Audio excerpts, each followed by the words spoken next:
છે કૌસ્તુભ મણિ. મણિ હોય ને, રત્ન હોય, એ શેનું પ્રતીક છે? પ્રકાશનું પ્રતીક છે. પ્રકાશ મતલબ તમારા જ્ઞાનનો પ્રકાશ. આપણે નાના હતા ને ત્યારે આપણને બધું યાદ રહેતું હતું, પણ આપણે બધું છોડી દીધું. ન્યૂઝ જોવાના છોડી દીધા, આપણે ન્યૂઝપેપર વાંચવાના છોડી દીધા. એટલે આ ધાર છે ને આપણી કટાઈ ગઈ છે.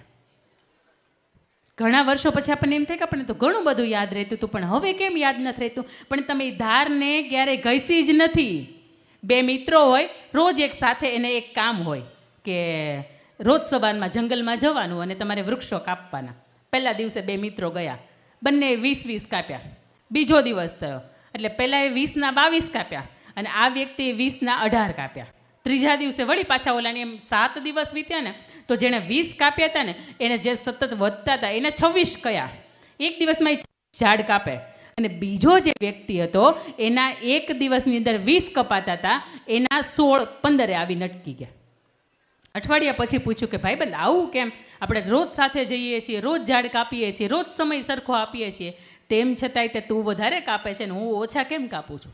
ત્યારે પહેલો વ્યક્તિ, friends, when you remember, when you sharp your x, તે તારો હાથો જે કુહાડી છે એને એની ધાર તે ક્યારે કાઢી હતી તને ખબર છે? એટલે પહેલો વ્યક્તિ એને એવું પૂછે છે, એની ધાર કાઢવાની હોય? સતત આ બુદ્ધિ છે ને એને અપડેટ આપવી પડે. પહેલાના સમયમાં આપણે સીએ હતા ને, તો સીએ આટલા બધા ટેકનોલોજીવાળા નહોતા. પહેલાના સમયમાં જે ટપાલ ઘર હતું ને, પોસ્ટ ઓફિસ હતી ને, અત્યારની પોસ્ટ ઓફિસ જોજો તમે બહુ આધુનિક થઈ ગઈ છે. પહેલાના સમયમાં જે નામું લખાતું હતું એ પુસ્તકમાં લખાતું હતું ને, હવેનું નામું થઈ ગયું એ ડાયરેક્ટ ટેલીમાં આવી ગયું. એટલે પહેલાંના સમય કરતાં ઘણું બધું અત્યારે ચેન્જીસ થયું છે ટેકનોલોજીથી. તો પહેલાંના સમયમાં આપણી જે બુદ્ધિ હતી એની કરતાં સતત એને ઘસવી પડે અને એનો કુહાડાથી ધાર કાઢવી પડે. અને બીજું એની અંદર કૌસ્તુભ મણિ એમ કહે છે કે તમારી પાસે રહેલું જે જ્ઞાન છે ને એને સતત ફેલાવતા રહ્યો. બની શકે કે તમારા શબ્દોની અસર કોઈક વ્યક્તિને થાય અને એનું જીવન છે એ યુટર્ન લઈ લે. કોઈ વ્યક્તિ ત્યાં જતી હોય ને, તમે કંઈ એમ કહો કે બેટા આવું કંઈક બન્યું હતું, હવે તારા ઉપર આધાર થાય કે તારે ત્યાં જવું કે નહીં. અને એ વ્યક્તિની અંદરથી સમજાય. હું ધોરણ 10ની અંદર હતી, મને પરફેક્ટ યાદ છે 55.54% રિઝલ્ટ હતું મારું ધોરણ 10ની અંદર, ગવર્મેન્ટ શાળાની અંદર, સુરતની અંદર, સરસ્વતી વિદ્યાલય ગૌશાળાની અંદર. એ રિઝલ્ટ આવ્યું. એ પછી મેં એક મેગેઝિન કહેવાય, મેગેઝિન વાંચ્યું હતું અને મેગેઝિનની અંદર આપણા સુરતના ડૉક્ટર શરદ ગાંધી છે, એમની પંક્તિ કંઈક એવી હતી કે 7 પગલાં ભરી લેવા દે, ચાંદ હવે દૂર નથી, વાદળ નડે કે વીજળી હવે પાછું વળવું મંજૂર નથી, પાંખો પણ છે, પવન પણ છે અને સામે ખુલ્લું ગગન પણ છે, આ સૂર્ય પણ જુએ છે રાહ તારી, માત્ર ચાંદ તારી મંઝિલ નથી. આ 4 લાઈન વાંચી હતી એ વ્યક્તિની અને એટલી બધી ટચ થઈ ગઈ કે ટોટલી 11મા ધોરણથી રિઝલ્ટ ટોટલી બદલી ગયા. જે 55% એક સમયે અટકી ગઈ હતી હું, એ પછી એ કોલેજ ફર્સ્ટ યર, કોલેજ ટોપ 5ની અંદર તે વ્યક્તિ આવતી થઈ ગઈ. ક્યારે? કોઈ વ્યક્તિ પાસે જ્ઞાન હતું, એણે ક્યાંક ને ક્યાંક સ્વરૂપે તમારા સુધી પહોંચાડ્યું અને તમારું જીવન બદલાણું.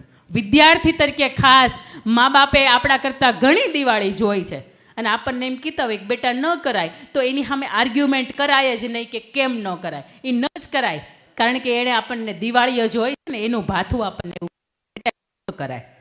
એના પછીની વાત છે કલ્પવૃક્ષ. કલ્પવૃક્ષ છે એ અનંત ઈચ્છાઓનું પ્રતીક છે. તમે કોઈ પણ કામ કરો એની અંદર તમે સંતોષ ન માનો.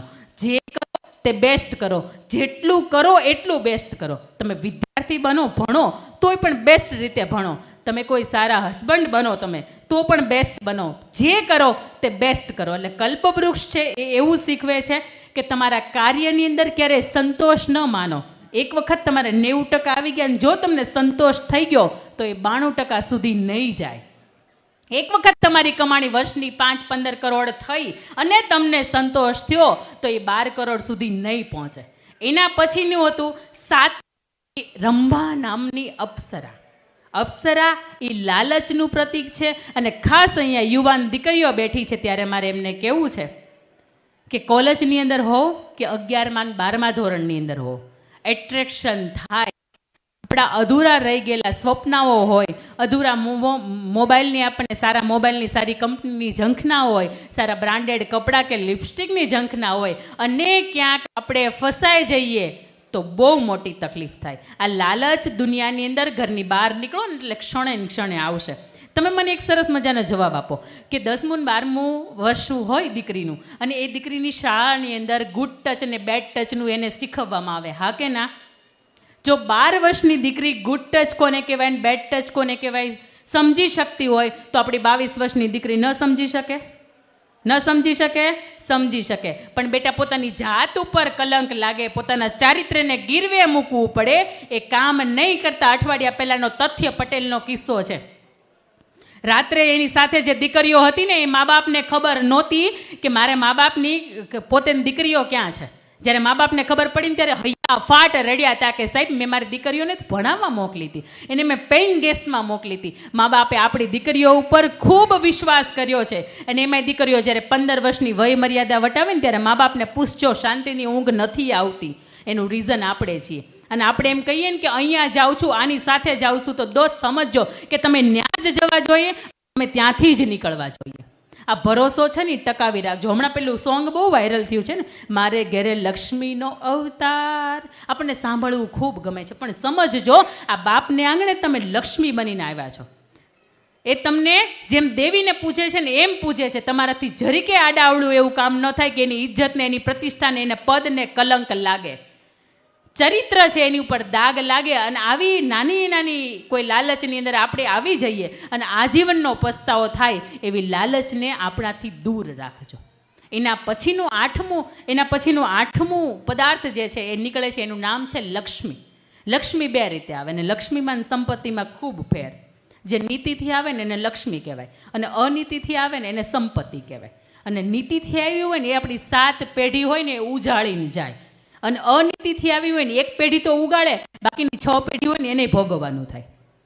તમારી પાસે ભગવાનની દયાથી લક્ષ્મી આવી હોય તો વિચારજો કે એ લક્ષ્મી છે એ નીતિથી આવે છે કે અનીતિથી. અનીતિથી આવે તો ચેતી જજો, અને નીતિથી આવે તો એ લક્ષ્મીને કોઈ સારા માર્ગની અંદર વાપરજો. નામ છે વારુણી સ્ત્રી. વારુણી એટલે નશો. નશો શેનો હોય? આ હું હંમેશા કહું છું ને કહીશ જ તે. નશો શેનો હોય? ઉજળા કુળની પરંપરાનો હોય. આપણા બાપ દાદાએ સારા કામ કર્યા હોય તો નશો એનો હોય. આ દેશ માટે રાત દિવસ લડે છે, સરહદો જે વીર છે, વીર ગતિને પામે છે, નશો એનો હોય. નશો કૃષ્ણ જેવો સરસ મિત્ર હોય ને, નશો એનો હોય. નશો આ દેશ માટે જેણે બેધારી તલવાર ચલાવીને વીરાંગનાઓ ખપી ગઈ, નશો એનો હોય. અને નશો આ જગતના દેશના જે વીર પુરુષો હતા, સત્પુરુષો હતા, મહાપુરુષો હતા, નશો એનો હોય. નશો ક્યારેય વ્યસન ન હોય. અને આજના પુરુષોની અંદર આ નશો ઘરી ગયો છે. કેટલા વ્યસન કરે છે, હા કે ના? એમાં વાગડીઓ માવો આવી છે, તમાકુ વગરનો, જે નિકોટીન વગરનો માવો આવી છે. હાથ તો ઊંચો કરો, આપણે એમ તો નથી મુકાવા, બરાબર? ચાલો, રાઇઝ યોર હેન્ડ. કેટલાને વ્યસન છે? શક્ય જ નથી. મને ઉપરથી દેખાય કેસરી, સફેદ, લીલા, પીળા, દૂધિયા, ગુલાબી દાંત. એક વખત પ્રેમથી, દિલથી બધા પરિવારની વચ્ચે કે કેટલાને વ્યસન છે. મારે નથી, પણ હું તમને આ કરાવવા હાટું તો ઊંચો કરું છું હાથ. રાજુભાઈ ક્યાં ગયા? રાજુભાઈ, તું આવી ત્યાર ના ચાલે છે મોઢાની અંદર, તો ખૂટતું જ નથી. મને એમ થાય કે આવું કંઈ અમૃત હશે. ચલો, એક વખત આ લોકો માટે તાલી પાડો કે એ લોકોને એમ તો થયું પરિવારની વચ્ચે સ્વીકારવું છે. મારે લોકોને છોડાવવા જ નથી, એટલા માટે જ્યાં સુધી એને અંદરથી નહીં સમજાય ને ત્યાં સુધી અંકિતાબેનથી નહીં સમજાય એને. સાચી વાત છે ને? પણ મારો એટલો એક નાનકડે રિક્વેસ્ટ છે આપ સૌને, જે કંઈ પણ કદાચ હાથ બની શકે શરમને મારે ઊંચો નહીં કર્યો હોય, લગ્ન બાકી હોય તોય હાથ ઊંચો ન કર્યો હોય, તો એ લોકોને મારી એક રિક્વેસ્ટ છે કે આપણા પરિવારની સામે જોજો. નાના નાના ફૂલડા જેવા બાળકો હોય ને તો એમની સામે જોજો. અને જો તમને એમ લાગતું હોય કે આપણને 2 રૂપિયાની મજા છે, એ ખરેખર મજા આપે તો ખાવાની છૂટ. આ હાવ ખોટા. એમ કે ઊંચે લોગ ઊંચી પસંદ, હાવ ખોટા. આપણું ધૂળમાં બધું મેળવી દીધું ને એ લોકોની 200, 500 કરોડ, 1000 કરોડની કંપનીઓ છે એ સ્થાપિત કરી દીધી.